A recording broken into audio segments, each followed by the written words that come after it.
بسم اللہ الرحمن الرحیم۔ ناظرین، ٹاؤن شپ نیوز پہ خوش آمدید۔ میں ہوں آپ کا میزبان قاضی مدثر۔ ناظرین، ایک نئے پروگرام کے ساتھ آپ کی خدمت میں حاضر ہیں۔ آج ہمارے ساتھ موجود ہیں، ہماری خوش قسمتی ہے کہ برصغیر پاک و ہند کی روحانی شخصیت حضرت واصف علی واصف رحمۃ اللہ علیہ کے صاحبزادے محترم صاحبزادہ کاشف محمود صاحب ہمارے ساتھ موجود ہیں۔ ان سے بات کریں گے، حضرت واصف علی واصف رحمۃ اللہ علیہ کی زندگی کے بارے میں ان سے جانیں گے۔ السلام علیکم سر۔ جی وعلیکم السلام جی سر خوش آمدید۔ سر سب سے پہلے یہ بتائیں کہ حضرت واصف علی واصف رحمۃ اللہ علیہ جن کا برصغیر پاک و ہند میں بڑا روحانی ان کا نام ہے، ان کا کام بھی ہے، دکھتا بھی ہے، شاعری کی اگر فیلڈ میں دیکھا جائے اور اگر صوفیانہ رنگ میں بھی دیکھا جائے تو ان کا بڑا نام ہے، اس حوالے سے آپ ناظرین کو یہ بتائیں کہ ان کی تاریخ پیدائش کب ہے، آپ کا یہ پیدائش کب ہوئی، اور آپ کی جو زندگی کے جو لمحات ہیں اس حوالے سے آگاہ کریں۔ جی بسم اللہ الرحمن الرحیم۔ سرکار حضرت واصف علی واصف رحمۃ اللہ علیہ کی پیدائش جو ہے وہ 15 جنوری 1929 اور خوشاب میں آپ کی پیدائش ہوئی تھی۔ سرکار فیملی میں سیکنڈ نمبر پہ تھے۔ ایک میری بڑی پھپھو تھیں، اور آپ کے 2 بھائی اور ہیں اور 3 بہنیں، 4 بہنیں آپ کی ٹوٹل ہیں، جن میں سے ایک اللہ کے فضل سے بھی حیات ہے، اللہ ان کی زندگی کرے۔ بھائیوں میں سے ایک بھائی چلے گئے میں، ایک چھوٹے بھائی جو ہیں وہ ابھی موجود ہیں، جی اللہ ان کی بھی زندگی کرے، خیر سے رہے۔ تو یہ تو آپ کا پیدائش کا حوالہ تھا، اور جو ابتدائی احوال و آثار ہیں وہ کچھ باتیں آپ کی پیدائش سے پہلے ہی شروع ہو گئی ہوئی تھی، وہ کچھ کے آنے کی اطلاع ہو جاتی ہے نا لوگوں کو پہلے سے۔ تو سرکار کے جو نانا حضور تھے وہ جنگ میں حافظ مولوی محمد امین صاحب، وہ بہت مشہور روحانی شخصیت ہوا کرتے تھے اس وقت کے، تو انہوں نے کہا کہ واصف نے آنا ہے۔ انہوں نے نام بھی پہلے سے انہوں نے سوچ کے یہ رکھا ہوا تھا، یہ ان تک نام پہنچ گیا ہوا تھا۔ تو وہ مڈ وائز ہوا کرتی تھیں اس دور میں، ہاسپٹل والے تو معاملات نہیں ہوتے تھے جس طرح سے آج کل گائناکالوجسٹ ہیں۔ تو مڈ وائف نے شرارتاً آ کے باہر بتایا کہ چونکہ پہلی بھی بیٹی تھی ایک، تو اس نے بتایا کہ جی ابھی بھی آپ کی بیٹی آئی ہے۔ تو نانا حضور نے جو سرکار کے تھے انہوں نے کہا کہ ہو نہیں سکتا یہ، کیونکہ مجھے آسمانوں سے بشارت ہوئی ہے کہ میرا واصف آ رہا ہے۔ سبحان اللہ۔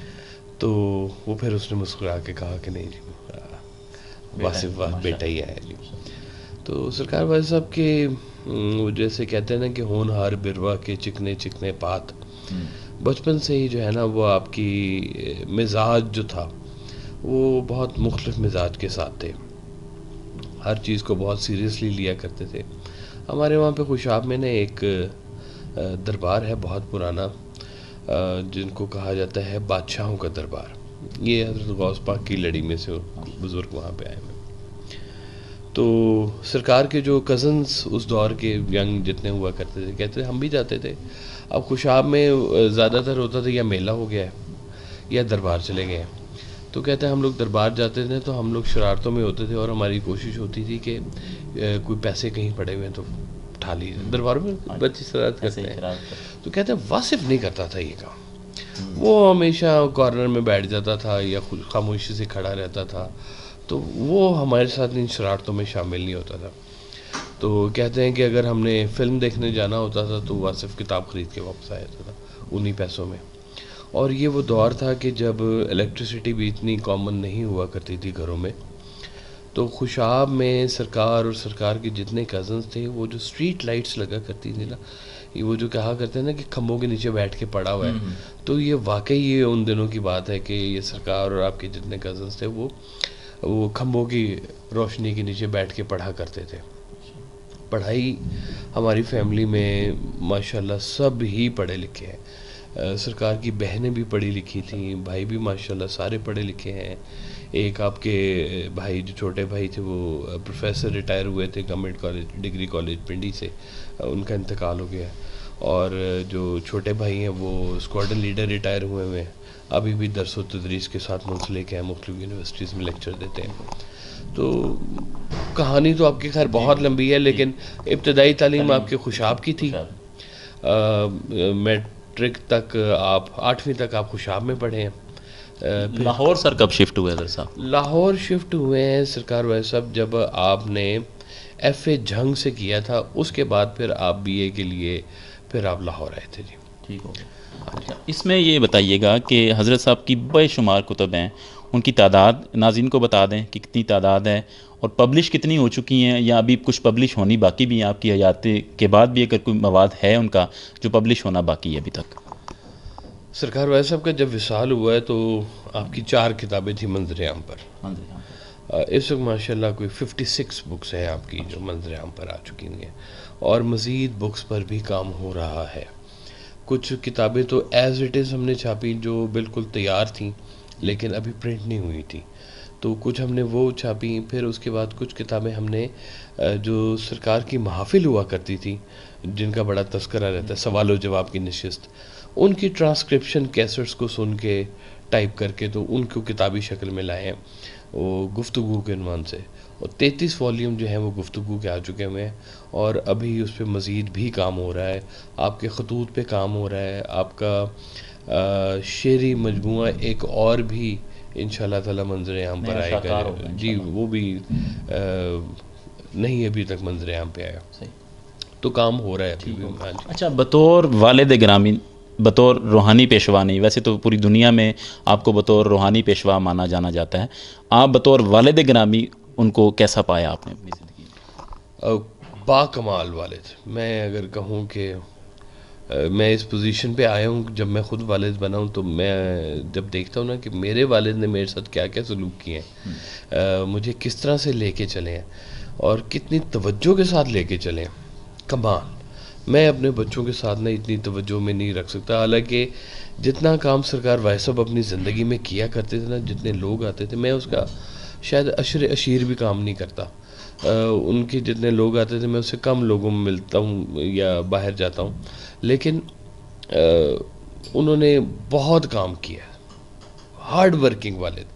انہوں نے ہمیں وہ یہ دکھایا ہی نہیں کہ بیٹھ کے کام ہو سکتا ہے, کہ بھئی اگر وہ چاہتے تو وہ بھی پیٹسا بن سکتے تھے, نذرانے شاید آ ہی جاتے اس وقت بھی ہے, تو وہ والی فیکٹری نہیں لگائی آپ نے, اور نہ ہمیں اس فیکٹری کی آپ نے کوئی تربیت دی. بالکل. اسی سے ریلیٹڈ ایک سوال ہے کہ آج کل جو تصوف کا جو معنی لیا جاتا ہے وہ نوجوان نسل کی وہ یعنی کہ ان کے ذہن کے یہ ایکسیپٹ نہیں کرتے, جو مزارات پہ خرافات ہوتی ہیں. اس حوالے سے حضرت صاحب کا کیا موقف تھا؟ اپنی ساری زندگی انہوں نے اس کی خلاف ہی اس کا پرچار کیا کہ ایسی خرافات نہیں ہونی چاہیے. اس حوالے سے تھوڑا سا آگاہ کیجیے گا. جی ہاں, یہ تو بہت ہی بد نصیبی ہے, لیکن پھر بھی اس کے باوجود بھی آپ کہتے تھے کہ دیکھیں کہ یہ اتنا سچا رنگ ہے آستانوں کا کہ جھوٹا بندہ آج بھی یہی والا یونیفارم پہنتا ہے لوگوں کو ڈسیو کرنے کے لیے. یعنی کہ اس میں سچائی اتنی ہے کہ جھوٹا بندہ بھی یہ لباس پہن لینا تو لوگ اس کے اوپر نا اعتماد کرنا شروع کر دیتے ہیں اور دھوکہ کھاتے ہیں, جو جعلی پیر کہہ لیں یا کچھ بھی کہہ لیں.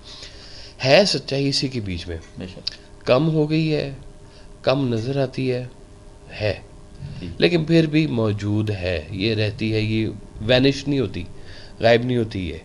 تو سرکار کہا کرتے تھے کہ ایک عرصہ ہو گیا ہے کہ لوگ جو ہیں آپ کے ہاتھوں کو چوم رہے ہیں, اب وقت آ گیا ہے کہ آپ لوگ بھی باہر نکلیں آستانوں سے اور پریکٹیکل اسلام جو ہے نا وہ لوگوں کے اندر لے کے آئیں.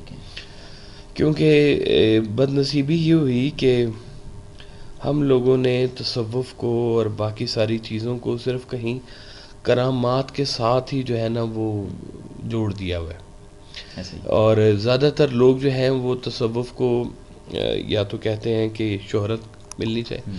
امیر لوگ صوفی بننا چاہتے ہیں کہ ایک سافٹ ٹچ آئے کہ تصوفی ہیں جی ہم ہیں, اور غریب بندہ اس لیے آنا چاہتا ہے کہ وہ اس کو شہرت بھی چاہیے, اور ایک تیسری کیٹیگری وہ ہے جس کو پاور چاہیے. تو یہ چیزیں اگر منشا میں سے نکال دی جائیں تو تصوف اپنی عین حقیقت میں سامنے آ جائے گا. ہم لوگ ان چیزوں کے پیچھے زیادہ بھاگ رہے ہیں. سرکار کا ایک شعر ہے, آپ فرماتے ہیں کہ خود فراموش تیرے عرش کو چھو کر آئے, خود فراموش تیرے عرش کو چھو کر آئے, خواجگی جبہ و دستار سے آگے نہ بڑھی، واہ واہ واہ واہ، سبحان اللہ، کیا کہ خود فراموش تیرے عرش کو چھو کر آئے واہ واہ، خواجگی، جنہوں نے اپنے آپ مٹا لیا، جنہوں نے اپنا آپ مٹا لیا، وہ کہتے ہیں کہ وہ تیرا عرش بھی چھو جاتے ہیں، واہ، لیکن جو خواجگی ہے یہ جبہ و دستار میں ہی کہیں پھنس کے رہ گئی ہے ساری کی ساری. ہم لوگ وہ اس کے لباس اور اس کے معاملات میں اتنے زیادہ کہیں کھو گئے ہوئے ہیں کہ اصل تربیت کہیں پیچھے رہتی جا رہی ہے. کئی جگہوں پر سوال کرنا منع ہے کہ آپ سوال کرتے ہیں بزرگوں سے، کمال بات ہے. میں بہت انیشیل اسٹیج سرکار کے وصال کے فوراً بعد مجھے جانا ہوا پاک پتن شریف حاضری کے لیے، تو وہاں قریبی گاؤں کے کچھ بچے تھے میرے ساتھ، تو حاضری دی. آپ کو میں انٹرسٹنگ بات بتاؤں، وہ میں نے ان سے کہا کہ جی آپ لوگ تو بہت قریب رہتے ہیں، تو آپ آتے رہتے ہیں یہاں پہ اسلام کرنے کے لیے؟ ان کا جی آتے ہیں، یہاں کا نا ماحول بڑا ذرا کھلا ہے. اب اس کا مطلب تھا کہ یہاں پہ مرد و خواتین دونوں آتے ہیں، تو جانے کی بچوں کی نیت دربار نہیں تھی، کچھ اور تھی. میں نے کہا اس طرح کے کام نہ کیا کرو، گستاخی ہوتی ہے، آؤ تمہیں لے کے چلیں. میں نے ان سے پوچھا، میں نے کہا جی وہ دیوان صاحب کہاں بیٹھے ہوئے ہیں؟ تو انہوں نے کہا جی اوپر بیٹھے ہوئے ہیں. تو میں نے کہا جی میں ان سے ملنا چاہتا ہوں، لاہور سے آیا ہوں. انہوں نے کہا ٹھیک ہے جا رہے ہیں. میں دیوان صاحب کے پاس گیا، ماشاء اللہ بیٹھے ہوئے تھے، ان کے ساتھ کئی اور بزرگ بھی بیٹھے ہوئے تھے. تو 10 بوسی کے بعد میں نے دیوان صاحب سے کہا کہ جی میں ایک سوال پوچھنا چاہتا ہوں آپ سے. تو انہوں نے کہا سوال پوچھنا ہے؟ میں کہ جی سوال پوچھنا. اچھا او مولوی صاحب نے پڑھ کے لو. مولوی صاحب کو جناب ایک وہ اپاہج سے مولوی صاحب تھے، 2 بندے ان کو اٹھا کے لائے، ان کو میرے سامنے بٹھا دیا. میں نے ایک سوال پوچھا کامن سا، ایسی روحانیت کے حوالے سے یا جو بیعت کا سلسلہ ہے اس کے حوالے سے سوال. میں کہتا پتر تو پنجابی سمجھ لینا؟ میں کہ جی سمجھ لینا. وہ موگھا ہوتا ہے نا، موگھا؟ میں کہ جی ہاں ہوتا ہے جی موگھا. وہ موگھا بڑا ضروری ہے. دریا آ رہا ہے، نہر بڑھ رہی ہے، نہر جو موگھا، ایک موگھا اپنے واسطے ضرور رکھو. تو میں کہا جی اچھا ٹھیک تھی. وہ بہرحال سوال جواب کرتے کوئی گھنٹہ 1.5 وہاں پہ لگ گیا. اس کے بعد میں نے اجازت چاہی کہ میں نے لاہور جانا، دیر ہو رہی ہے. سب نے بڑی شفقت سے دعا کی. اچھا وہ بچوں پہ نا اس کا اثر بڑا اچھا ہوا. انہوں نے کہا جی یہ والا تو آستانہ ہم نے کبھی دیکھا ہی نہیں، یہ والا جو ماحول ہے یہ تو ہم نے کبھی دیکھا ہی نہیں ہے، یہ تو اوپن کبھی ہوا ہی نہیں کسی کے سامنے کہ اس طرح بھی آستانوں پہ ہو سکتا ہے. ہم تو یہاں کسی اور ہی معاملے میں آتے رہے. یہ ہے آستانوں کا کام کہ جو بچے وہاں جائیں ان کی گتھیاں سلجھیں، ان کو سوالوں کے جواب ملیں، ان کو راہ طریقت کا سفر ملے. حضرت بابا فرید گنج شکر خود جب موجود تھے تو کہاں کہاں سے دنیا ان سے سوال پوچھنے آیا کرتی تھی. مجھے سرکار نے ایک واقعہ سنایا ہے کہ حضرت بابا فرید گنج شکر کے پاس نا باہر سے دوسرے ملک سے فارس سے کچھ لوگ آئے سوال کے لیے. تو کھانا پیش کیا گیا. کھانا پیش کرنے کے بعد ان کو سوال جواب جو تھے، مہمان رخصت ہو گئے. تو بابا صاحب آئے باورچی کے پاس کہ کھانا کس نے بنایا؟ انہوں نے کہا جی کھانا میں نے بنایا. ان کا یہ پالک تو تھی، تو اس میں نمک کہاں سے آیا؟ نمک تو ہمارے ختم ہوا تھا. انہوں نے کہا جی مہمان آئے ہوئے تھے بڑی دور سے، تو میں نے کہا چلو پالک میں تھوڑا سا نمک میں نے مستعار لے لیا اور میں نے نمک ڈال دیا بیچ میں کہ کھانا اچھا بنے گا، مہمان ہے. تو آپ نے فرمایا کہ اس اچھا تو ہمیں زہر دے دیتا. تم نے قناعت کیوں نہ کی جو ہے تمہارے پاس؟ کیوں تم نے ادھار لیا؟ یہ سارے سبق آستانوں سے نکلے ہوئے ہیں. یہ حقیقتیں ساری دریافت آستانوں سے ہی ہوئی ہوئی ہیں. آستانوں پر بزرگ بیٹھے ہیں یا بزرگ جہاں پہ جائیں وہاں پہ آستانہ بن جائے. داتا صاحب یہاں کسی آستانے پہ نہیں ہے ایسا ہی بالکل، لیکن ان کا اپنا ایک آستانہ بن گیا ہوا ہے، اپنا ایک مقام یہاں بن گیا ہوا ہے. تو یہ ساری روحانیت اور اس کی ساری کڑیاں چلتی یہیں سے ہی ہیں.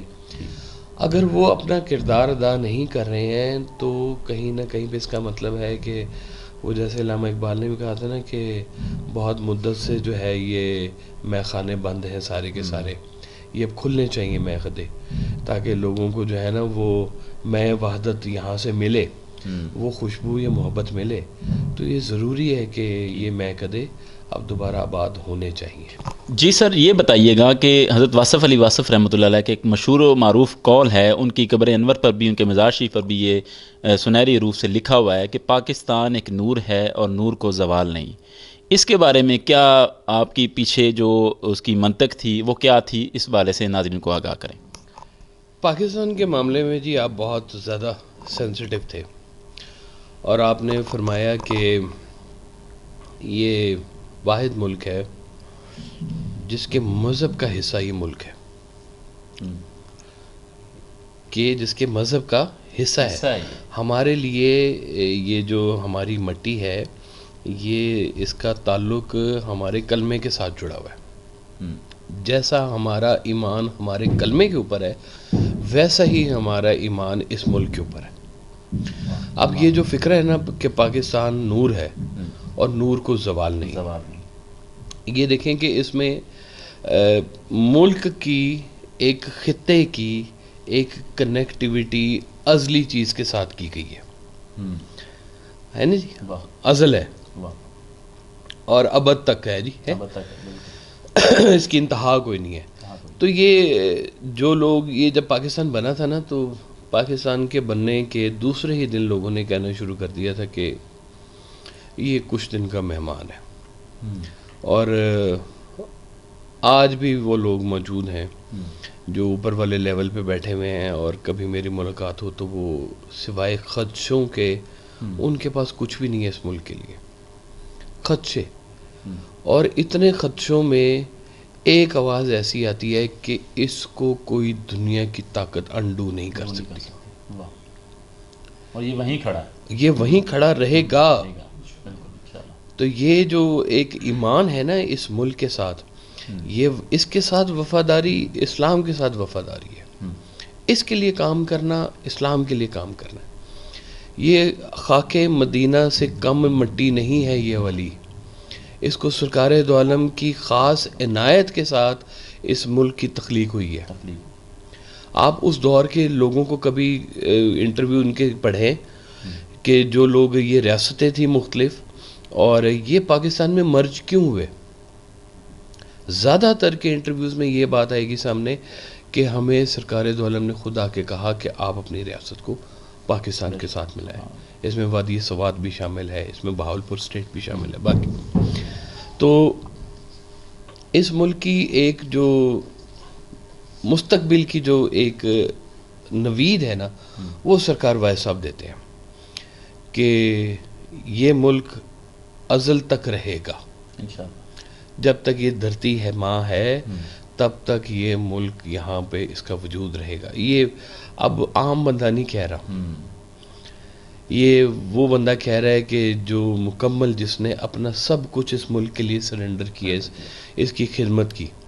آپ چاہتے دنیا میں جہاں پہ مرضی جا کے رہ جا سکتے، بلکہ آپ تو اتنے اسپیسیفک تھے، آپ کہتے تھے کہ دنیا میں سب سے اچھی جگہ پاکستان ہے، اور پاکستان میں سب سے اچھی جگہ لاہور ہے۔ تو آپ کہتے تھے کہ میں لاہور ہی رہنا چاہتا ہوں، اور میں پھر رہی بھی لاہور، اور ابھی تک اب لاہور ہی ہیں۔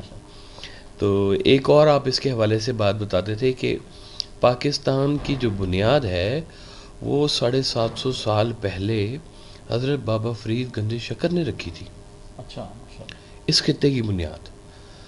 تو آپ نے کہا کہ یہ جگہ تھی اجودھن، جس کا نام آپ نے تبدیل کر کے کر دیا تھا پاک پتن،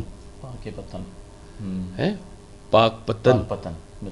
تو یہ نام آپ نے رکھا، تو پاک پتن کا جو مفہوم ہے وہی مفہوم پاکستان کا ہے، اور وہی مفہوم جو ہے وہ مدینہ کا ہے۔ تینوں کا ایک ہی مفہوم ہے، تینوں کے ایک ہی مطالب ہے، پاک سرزمین، نور والی زمین ہے۔ تو جب یہ ہے نور والی زمین تو پھر اس کو زوال کہاں سے آئے؟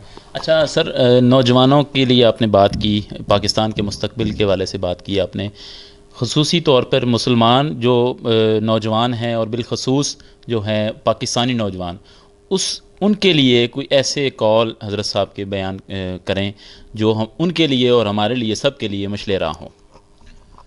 آپ کی تو ہر بات ہی مشعل راہ کے طور پر لی جاتی ہے، ایک ایک فکرہ آپ کا، اور نوجوانوں کے ساتھ نا آپ خاص محبت کرتے تھے. میں نے محفل میں دیکھتا تھا کہ جب سوال جواب ہو رہی ہے اور اس میں بہت بڑے بڑے ذہن بیٹھے ہوتے تھے, بڑے بڑے ذہن جن کو میں کہتا ہوں, کہ ان کی موجودگی میں ایک انجینئرنگ یونیورسٹی کا بچہ, اگر وہ بھی اپنے باپ کے ساتھ آیا ہوا ہے یا کسی کے ساتھ وہاں پہ آیا ہوا ہے, یا کوئی بچہ اس طرح سے آیا ہوا ہے اور وہ سوال کر رہا ہے کسی بھی فیلڈ سے, کسی بھی فیلڈ سے ہے, تو آپ نا وہ ساروں کو روک کے نا اس کے سوال کو انکریج کرتے تھے. سب سے آپ پوچھو, اچھا اور پوچھو. ہمارے نوجوانوں کے اندر کہیں فلا نہیں ہے, انہیں صرف ایک گائیڈنس کی ضرورت ہے.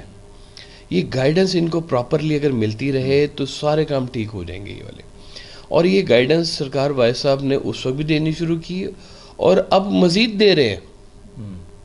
آپ دیکھیں نا کہ ان کا کام پہلے, آج سے 30 سال پہلے واصف صاحب کو ایک مخصوص حلقہ جانتا تھا, ایسے ہی. اور آج 30 سال کے بعد سرکار وائس صاحب کو, میں اس دن گیا کمشنر صاحب کے آفس میں, تو انہوں نے میرا تعارف وہاں پہ ایک وکیل صاحب سے کروایا کہ جی یہ کاشف صاحب ہے. تو کمشنر صاحب نے وکیل صاحب پوچھا آپ جانتے ہیں واصف صاحب کو؟ اس نے کہا جی یہ کوئی دور ہے کوئی بندہ واصف صاحب کو نہ جانے, جو تھوڑا سا بھی کہیں پڑھے لکھنے سے جس کا کوئی ہے, تھوڑا سا بھی شغف ہے, تو وہ اس نام سے ضرور آگاہ ہے. یہ اب باتیں ان تک پہنچ رہی ہیں ٹیکنالوجی کے دور میں. ٹیکنالوجی اسی والے سے کہ آپ حضرت واصف علی واصف رحمۃ اللہ علیہ کی فکر کو کس انداز سے آگے لے کے چل رہے ہیں. کوئی ٹرسٹ بنایا ہے, کوئی آپ کی محفل کا جو ہفتہ وار محفل کا سلسلہ ہوتا ہے وہ کیا سلسلہ ہے جو دیکھ کے نوجوان آپ سے انٹریکٹ کریں اور حضرت واصف علی واصف رحمۃ اللہ علیہ سے جو استفادہ حاصل کر سکیں؟ جی بالکل جی, ابھی تک ہماری 2 ویب سائٹس موجود ہیں جی جن پہ کام ہو رہا ہے. wasifaliwasif.org.pk, کاشف پبلیکیشنز جس پہ بکس آپ کی ساری اویلیبل ہیں. پھر اس کے علاوہ آپ کے 2 پیجز فیس بک پہ کام کر رہے ہیں, آپ کا انسٹاگرام کام کر رہا ہے, آپ کا یوٹیوب کام کر رہا ہے, اور ہم لوگ ڈیلی بیسس کے اوپر اس کے اوپر بہت کام کرتے ہیں. ہماری طرف سے دن کی سمجھیں کہ 15 سے 20 پوسٹیں جو ہیں وہ لازمی آپ کے اقوال کی یا آپ کی شاعری کی وہ ضرور جاتی ہیں. اور یہ اقوال ہی ہیں آپ کے جو آہستہ آہستہ لوگوں کے دل میں جو ہے نا گھر کرتے جا رہے ہیں. ایک فکرہ ایسا ہوتا ہے آپ کا, وہ کہتے ہیں نا اتنا بڑا ایک میڈیکل سٹور ہوتا ہے, میڈیکل سٹور میں دوائی تو آپ کے لیے ایک ہی ہے. اب ویسا بہت بڑے ہیں, لیکن جو بیمار ہے نا اس کو وہ دوائی ایک اگر وہ مل جاتی ہے نا تو اس کا سارا کام پورا ہو جاتا ہے. تو خیال کی گتھیاں, یہ میں بار بار کہتا ہوں کہ اگر آپ کا خیال قابو میں آ جائے تو رستہ مل گیا آپ کو. تو یہ رستہ دیتی ہیں یہ آپ کی جو تحریریں ہیں. دیکھیں اگر آپ کہتے ہیں نا کہ ہم لوگ فرعون کی زندگی چاہتے ہیں اور موسیٰ کی عاقبت, تو یہ واقعی ہم ایسے چاہتے ہیں. ایسے ہی بالکل. آج کل کے دور میں تصوف والوں کو یا صوفیہ کرام کو مادی دنیا کے لوگ کہتے ہیں کہ یہ لوزرز ہیں, یہ غریب لوگ ہیں, یہ لوگوں کوئی کام نہیں کر سکتے تھے اس لیے کام کیا. حالانکہ یہ بات ان کے کہیں شعور میں بھی نہیں آ سکتی کہ بادشاہت تو ان کے قدموں میں پڑی ہوئی ہوتی ہے. ان کو یہ چاہیے نہیں, ان کو یہ عہدے نہیں چاہیے, ان کو وہ خدمت وہ چاہیے ہوتی ہے کہ جو اللہ کی راہ میں قبول ہو جائے. یہ جو خیال کی جو اصلاح کا کام ہوتا ہے, یہ تزکیے کا کام ہوتا ہے, انبیاء کا کام ہوتا ہے. یہ والا یہ کام عام بندہ نہیں کر سکتا. ہماری جو ایجوکیشن دی جا رہی ہے وہ ایجوکیشن ہمیں مینز آف ارن جو ہے وہ ہم اس میں تو لے لیتے ہیں, لیکن how to spend your life, life کی آپ کی کوئی گائیڈنس موجود نہیں ہے. وہ لائف کی گائیڈنس کے لیے ایک گرو کی شکل میں کوئی نہ کوئی ہونا چاہیے. آپ کسی ایک کو لیں, فالو کریں اور اپنا سفر شروع کریں. نوجوان بہت ایمبیشیس ہوتے ہیں, اور اس ایمبیشن میں ہمارا سب سے بڑا جو پرابلم ہو گیا سب سے پہلا کہ مسجد دور ہو گئی اس سے. مسجد should be a community centre کہ جہاں پہ سب معاملے حل ہوتے ہیں. وہاں پہ پڑھے لکھے بندے غائب ہو گئے. اب جب پڑھا لکھا وہاں جاتا ہے تو اس کو کہتا ہے کہ یہ تمہیں اس سے تمہیں قابو نہیں آتا. قابو کرنے کے لیے وہ انٹلیکٹ لیول چاہیے اس کو کہ جو اس کے لیول پہ جا کے اس کو سمجھائے. یہاں پہ واسف صاحب نے پھر کام کیا کہ نوجوانوں کے جو انٹلیکٹ لیول تھے ان کو آپ نے گریب کیا اور ان کو رستہ دیا. اور یہی وجہ ہے کہ آج یونیورسٹیوں کے بچے بچیاں، کالجز کے بچے بچیاں سرکار وائس صاحب کو بہت پڑھتے ہیں. ہم لوگ ہر سال سیمینار ہوتا ہے، محافل بھی ہماری چلتی رہتی ہیں، اور گاہے گاہے ہمارے ایونٹس بھی دربار شریف پہ ہوتے رہتے ہیں. اور آپ کبھی تشریف لائیں، آپ آئے بھی ہیں وہاں پر، تو آپ نے ایک چیز آبزرو کی ہوگی کہ وہاں پہ 70 سے 80% نوجوان طبقہ آیا ہوتا ہے. ایسے ہی جبکہ حالانکہ ان جگہوں کے اوپر 70 سے 80% بابے آئے ہوئے ہوتے ہیں ایسے ہی. لیکن یہاں پر معاملہ بالکل الٹ ہے، اور یہاں کی تربیت اور معاملات جو ہیں وہ بڑے نکھار کے ساتھ چل رہے ہیں. سرکار وائس صاحب کا مزار جو ہے نا وہ عام مزاروں جیسا نہیں ہے. یہاں پہ وہ بھنگ نہیں ملے گی آپ کو، یہاں پہ رنگ ملے گا آپ کو، وہ اور طرح کا رنگ ملے گا. ذہن والے کو ذہن ملے گا، خیال والے کو خیال ملے گا، محبت والے کو محبت ملے گی. تو یہ ہمیں وہاں پہ سبق ملتا ہے. ناظرین، آپ کو بتاتے چلیں کہ صاحبزادہ کاشف محمود صاحب اور حضرت واصف علی واصف رحمۃ اللہ علیہ کی جو رہائش ہے وہ ہمارے بالکل ہمسائے ٹاؤن شپ کے ہمسائے ہمارے جوہر ٹاؤن اکبر چوک پہ رہائش پذیر ہیں. ہم ان کے شکر گزار ہیں کہ انہوں نے ہمارے اس چینل کو ٹائم دیا اور اپنے قیمتی وقت سے ٹائم نکالا. اور اس حوالے سے ہم آخری سوال ان سے کرتے ہیں کہ سر، ٹاؤن شپ پیج کے حوالے سے آپ کیا کہنا چاہیں گے؟ جی بسم اللہ جی، بڑی مبارکباد آپ کو پہلے کہ آپ کا 100K آپ کا ہو گیا جی، الحمدللہ. میں سمجھتا ہوں کہ جی یہ جو 100K جو آپ کے پاس آئے ہیں نا، میں نے آپ کا سارا پیج دیکھا ہوا ہے، آپ کی ایکٹیویٹیز بھی دیکھتا ہوں. ماشاءاللہ جس طرح سے اس دور میں کہ لوگ ٹک ٹاک دیکھ رہے ہیں اور لوگ فضولیات میں پڑے ہوئے ہیں، آپ کے پیج پہ کوئی کام کی بات جا رہی ہے، کوئی دین سے متعلق کوئی بات جا رہی ہے، کوئی لوگوں کی تربیت کے حوالے سے بات جا رہی ہے. اس دور میں اتنے کم لوگ ہیں یہ سننے والے اور اس پہ کام کرنے والے. اس میں 1 لاکھ بندہ اگر آپ کے پاس آیا ہے تو یہ بہت قیمتی بندہ ہے. تو یہ ہمیشہ تعداد میں کم ہی ہوتے ہیں، اس سے گھبرانا نہیں ہے آپ نے، لیکن یہ قیمتی ہے. اور یہ 1 لاکھ بندہ جو ہے، یوں سمجھیں کہ یہ کل کا 10 لاکھ ہے. تو یہ آپ ماشاءاللہ، میری دعائیں آپ کے ساتھ کہ اللہ تعالیٰ اسی برکت کے ساتھ آپ کو کام کرنے کی.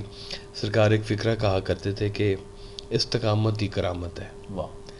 اللہ آپ کو استقامت عطا کرے. لگے رہیں آپ، یہ لگے رہنا بھی ایک کرامت ہے. تو نیکی کا کام ہے، بڑھے نہ بڑھے، آپ اپنا کام جاری رکھیں، کوئی مالک قبول کر لے. بہت شکریہ سر. ناظرین، اسی کے ساتھ آپ سے اجازت چاہیں گے. اسی طرح کے پروگرام لے کے آپ کی خدمت میں حاضر ہوتے رہیں گے. تب تک کے لیے اللہ حافظ و ناصر.